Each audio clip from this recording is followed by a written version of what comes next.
நல்லா இல்லைங்க. ஏன் சார் கேப்டன் அமெரிக்கா ஹல்க்குக்கான ஃபைட் எப்படி இருந்துச்சு? அது ஹல்க் இல்லை, அது வந்து தண்டர்போல்ட். அவருக்கு அந்த ஃபைட் ரொம்ப சுமாராக தான் இருந்துச்சு. அது சாரி, அந்தளவுக்கு ஒன்றும் எக்ஸைட்டிங்காக இல்லை.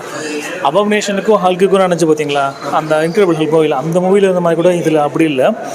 ரொம்ப லேசி ரேட்டிங்காக இருக்குது, அவ்வளோதான்.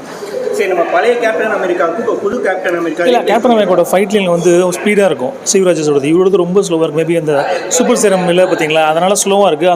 அந்த ஃபைட்டில் வந்து அந்தளவுக்கு டாக்டிக்ஸில் இருந்த மாதிரி தெரியல. அவ்வளோதாங்க. மற்றபடி ரொம்ப லேசி ரேட்டிங் தான். அந்தளவுக்கு ஒன்று அந்த நம்ம ஒரு சீரிஸ் வந்துச்சுல்ல, ஃபால்கன் அண்ட் வின்டர் சோல்ஜர், அது மாதிரி கூட இது இல்லை. அதில் கூட ஃபைட் நல்லா இருந்துச்சு. இதில் ஃபைட் ரொம்ப ரொம்ப ஸ்லோவாக இருந்துச்சு. ஒரு நம்மளை வந்து ஒரு காமிக் புக் பார்க்குற மாதிரியே தெரில. அந்த மூவி மாதிரியே இல்லை, ரொம்ப நார்மலான மூவி மாதிரி தான் இருக்குது. சரி, இது மறுபடியும் அவெஞ்சர்ஸ் ஒன்று சேர்க்குற மாதிரி எதுவும் காட்டியிருக்காங்களா? அதுக்கான இனிஷியேட்டிவ் தான். ஆனால் இன்னும் அது மாதிரி தான் சொல்லலாம். பட் வந்து ஒரு ஹிண்ட் மட்டும் கொடுத்துருக்காங்க. அந்த இன்னொரு கேரக்டர் பேர் மறந்து, இப்போ இருக்க ஃபால்கனாக இருக்கார்ல, அவர் வந்து மறுபடியும் உனக்கு உடம்புலாம் சரியானதுக்கப்புறம் திருப்பி நான் உன்னை அக்செப்ட் பண்ணிக்கிறேன் அப்படிங்கிற மாதிரி சொல்லியிருக்காங்க. பட் அது ஆரம்பிப்பாங்களா என்னன்னு தெரில. மேபி தண்டர்போல்ட் வரப்போ நமக்கு இன்னும் கிளியராக ஐடியா கிடைக்கும். இது வரைக்கும் கேப்டன் அமெரிக்கா படங்களில் இப்போ வந்து இந்த புது கேப்டன் அமெரிக்கா படம் எந்த அளவுக்கு பெஸ்ட்டாக இருக்குது? இது பெஸ்ட் இல்லை, இது ஒஸ்ட்டுங்க. இது ரொம்ப ஒஸ்ட்டு. இது வந்து மூவி மாதிரியே இல்லை. அதுதான் ரொம்ப லேசி ரேட்டிங். ஒரு அந்த வெப் சீரிஸ் இருக்குது பார்த்தீங்களா, அந்த மாதிரி கூட இல்லை. இது ரொம்ப ஸ்லோவாக போகுது. படத்தில் ஃபஸ்ட் ஹாஃப் வந்துச்சு, செகண்ட் ஹாஃப் வந்துச்சு கம்பேர் வந்து ஃபஸ்ட் ஹாஃப் கொஞ்சம் பரவாயில்லாமல் இருந்துச்சு. ஏன்னா அந்த நமக்கு தெரில பார்த்தீங்களா, அந்த ஸ்டர்ன்ஸோட கேரக்டரை பற்றி பெருசாக எக்ஸ்பிளைன் பண்ணல. ஸோ அப்படி பார்க்குறப்ப ஃபஸ்ட் ஹாஃப் கொஞ்சம் நல்லா போகிற மாதிரி தெரிஞ்சு.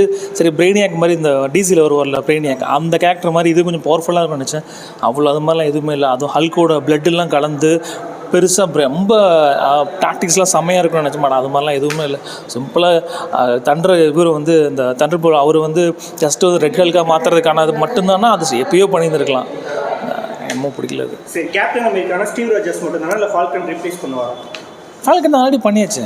இல்லை, அந்தளவுக்கு அவரெல்லாம் பண்ண முடியாது அதெல்லாம். ஏன்னா நமக்கு வந்து அந்த மாதிரி செட் ஆகிட்டோம். ஸ்டீவ் ராஜர்ஸ் இது வந்து இன்னும் 2-3 படம் வந்ததுக்கப்புறம் தான் டூம்ஸ்டே, அந்த இன்னும் சீக்ரெட் வார்ஸ் எல்லாமே வந்ததுக்கப்புறம் தான் மேபி அதுலேயும் ஒரு வந்தார்னா அப்போ வேணால் நமக்கு கொஞ்சம் பிடிக்கணும். நீங்கள் கேப்டன் அமெரிக்கா ஸ்டீவ் ராஜர்ஸை மிஸ் பண்ணுறீங்களா இல்லையா? பின்ன கண்டிப்பாக கிறிஸ் ஈவன்ஸ் தான். அவர் இல்லாமல் பார்க்குறதுக்கே பிடிக்கல. அதுவும் இந்த ஷீல்ட்ஸ் விங்கிங்லாம் கூட அந்த அளவுக்கு நமக்கு ஒன்றும் கன்வின்ஸ் ஆகலை. சாம் நல்ல ஆக்டர் தான். பட் நமக்கு என்னமோ வந்து ஸ்டீவை பார்த்து ரொம்ப பிடிச்சிட்டு அந்த ஹெலிகாப்டர்லாம் பிடிக்கிற மாதிரி வச்சுட்டு இது அந்தளவுக்கு ஒன்றும் பவர்ஃபுல் இல்லை.